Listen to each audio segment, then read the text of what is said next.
Shalom. All praises to the Most High. Anoka said, praise be to the earthly mother, the Pachamama, and all of her earthly angels, the Erkadeshoy. Praise be to the Holy Spirit, the Kahe, in the name of his only begotten Son, Motsah the Lamb, unification to the nation. So guys, I've mentioned this before, but I never actually went over this. But I'm just going to do a quick video going over this now. I've sort of went over these two topics in separate videos, but I want to shed more light on this. The Thutha de Danin, or Danin. So it looks like Canaan, doesn't it? And it looks like Dan. Now, you can even see that this literally means something. This means a people, like Thutha means a people, a tribe, a race. De, it means God, goddesses, or De can mean of, right? Danin, so tribe of Danin. Very interesting. Now, I've went over the Kakashital, the white-skinned people of Peru. And I think Big Judah did, but I don't think he looked deep enough into it. But that's fine. That's what I guess that's where my opinion comes in, if it's valuable to anyone. But this is an example of these peoples who were here, and they actually joined the Spaniards to take down the Inca. And this is their mixed descendants. Now you'll recognize their face structure. Very pointy witch nose, and look at this chin. There's very distinct features. And you will notice that some North American Indians have these features. Why? Because not every single North American Indian were Israelites. Not everyone here were Israelites. There were a certain group of them who betrayed the Israelites, or not really betrayed them, but, joined the conquistadors and colonized us. I'm not saying that it's literally every single, people who look like this, but this is not a natural look. It just isn't. And it's funny because, let me show you Machu Picchu.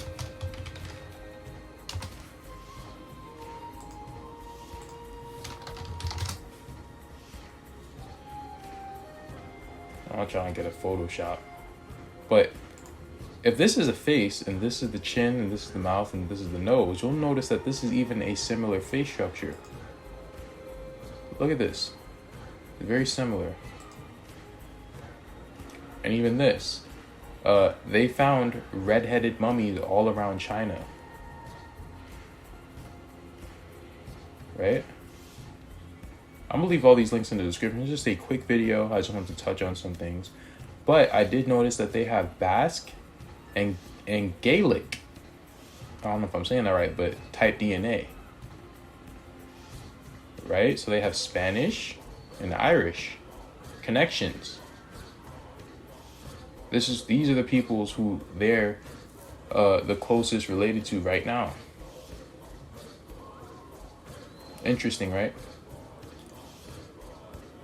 Also have all these red-headed peoples all over. So when these white supremacists and these Aryans say that white people were dominating the earth and they mixed in, into all the indigenous populations, they're not wrong. These are the Canaanites. These are the Philistines, the tribe of Dan mixed with Canaan.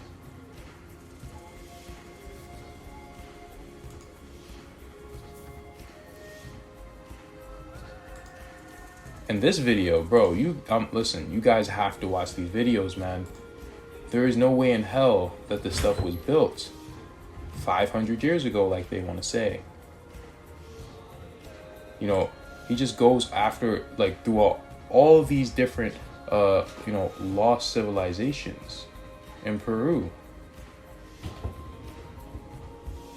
And this stuff is recent. This stuff is coming out. The fact that Mud Fossil University talking about how Machu Picchu is a skull, it's very odd. And of course, we built some of this stuff too, as you know, they forced us to build certain things. I'm playing this again. This is a jam. Where was I? Yeah. Yeah, they forced us to build some of this stuff. Like Big Judah went over, you know, the Masons, right? But the thing is, not every single thing here was built by us. Some of it was built by Canaan. Some of it was built by us. I think Stonehenge was built by the Israelites. And certain things in Peru were built by the Israelites. But certain things, like the real old stuff, was not. They weren't. They were built by Canaan. Or the people who came before. You know, maybe Enoch. I don't know. Right? But you definitely, you guys got to check out this video. It's very, very interesting. Very, very interesting. You know, you get to see a lot of the landscape in Peru.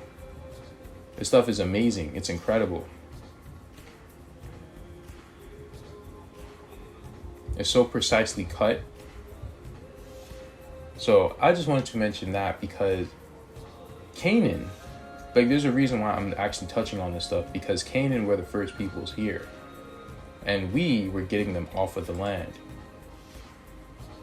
Right? So that would mean that they should have legends of them getting these people off the land. And guess what? The people of Peru do. They were fighting these people. They were fighting these cacapoyas. We went over this before. Right? The chaca or cacha, I don't know how to say it, but I just say chachapoyas.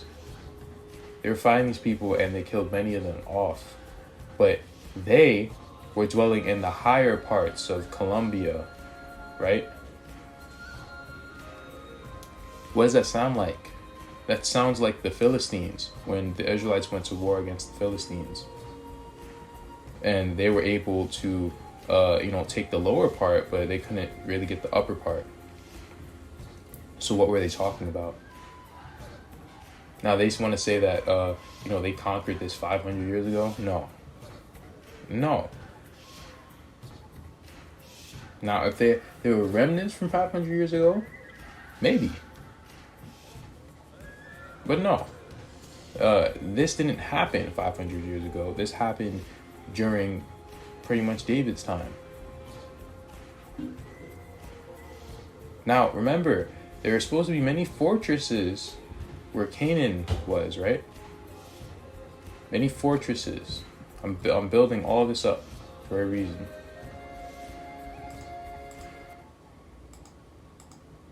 Hey, yo. Listen, I'm gonna play this, and then I'm gonna play another video, and I'm gonna end the video. But pay attention to what he says. Although they left no written language, they did leave scores of stone ruins and mummies. And for many centuries, the Cloud people cut farm terraces and villages into these steep slopes and raised llamas and guinea pigs until around 1470, when they were finally overwhelmed by the Inca, who conquered the region. And when the Spaniards arrived in 1535, the surviving Cloud people joined them to subdue the Inca. The Europeans were very impressed with their courage, skill, battle prowess, but by the 1700s... See, these people joined the invaders.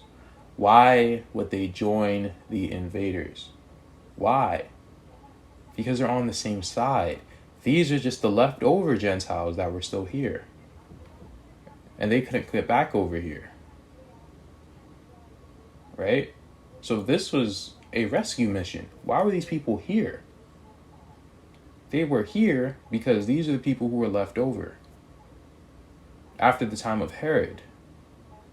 And I'm pretty damn sure that Herod was over here, and yes, his Antonia was in Peru. I'm pretty damn sure it was. I'm going to show you. So we're going to get into Kurumeo's video. I told you guys to watch this. I'm telling you guys again, watch this video. Please, watch this video.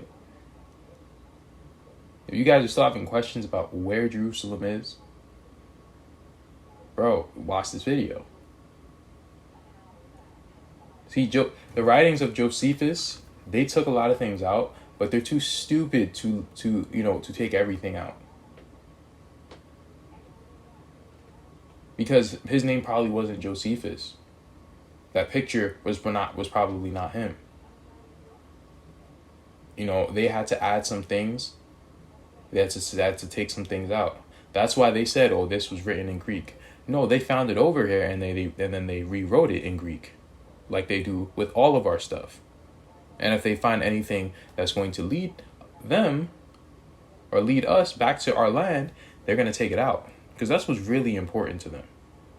They're only going to take out the things that are truly important. They'll leave in certain things, but they're going to take out certain things. Certain things they can't take out, like the Masoretic text. They can't really play around with that. But they will take out certain things. Now, they'll take out probably entire chapters and books. Excuse me. From, I don't know, from the Masoretic text, maybe. I don't know how they've done it. I have no idea. But either way, they're usually going to take things out. Right? If it doesn't, if it's not in line with their whole scheme of trying to hide where the true land is. But anyway, let's listen to what he has to say. He's going to show you some very nice things. So, here we go. The name is increasingly questioned in the archaeological academic community. Why is that? So it says here, Zion, the city of David. By the way, they can't find the city of David over there. They can't find it any damn where. Over there. They can't find it anywhere. They could prove that David was there. They could prove that the tribe of Judah was there. But they can't find Jerusalem. They can't find the city of David. They can't find these things. Jerusalem. See the circle, right? Just wanted to show, see the lines going in and out. Those lines. Okay. So it says David dwelt in the fort and called it the city of David. David built round about from Mijo inward, 2 Samuel 5:9. In the quote above, it is quite clear that David first captured the fort and called that fort the city of David, but it also had another name. So nevertheless, David took the stronghold of Zion, the same as the city of David, 2 Samuel 5:7. All right, now, so it's about to get interesting now. So hope you guys can be on board. Hope you guys are on board yet. So, city of David, right? Fortification, citadel, right? It had walls, it was fortified, right? It was on Mount Zion, right? So I want to show you this. These are giants, right? They're fighting giants. The Israelites are fighting giants. And these are ruins. These are ruins. They were fighting giants. These are ruins. So that means that these buildings must have been incredibly tall. But just look at how tall they already are. So this is Sacsaywaman site in Cusco, Peru. Little hill, well not little, it's overlooking Cusco. Right, the city of Cusco, the ancient city of Cusco, and the modern city of Cusco. So this is right over it. You're kind of right together. That whole part in the ancient times all together. Right. So you can see these big, look, that is huge. Rocks, right, creating a wall.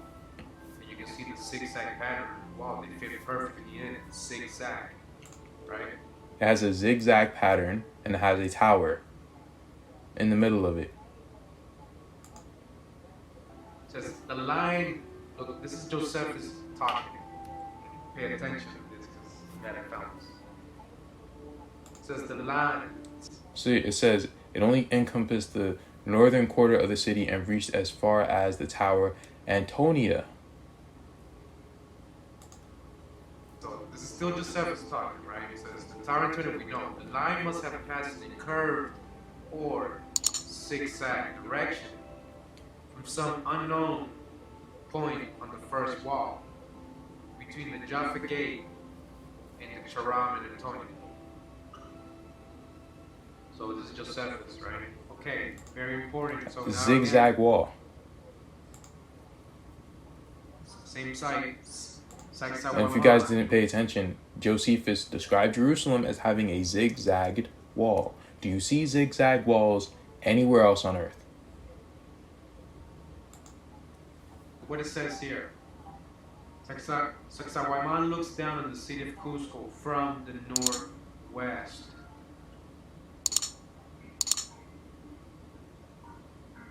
Again, Josephus writes, while the whole compass of the city, it's talking about Jerusalem, right, was 33 furlongs. Now the third wall was all of it. Wonderful. It was the tower, right? Where was the tower? Sephinius, elevated above its northwest corner. The wars of Jews. Oh my goodness. Go watch the video. The zigzagging shaped walls are very prominent in the first bastion, where you can also see the largest stone pieces. Bro, these zigzag walls, man, that's a dead giveaway. You know, that whole video was pure heat.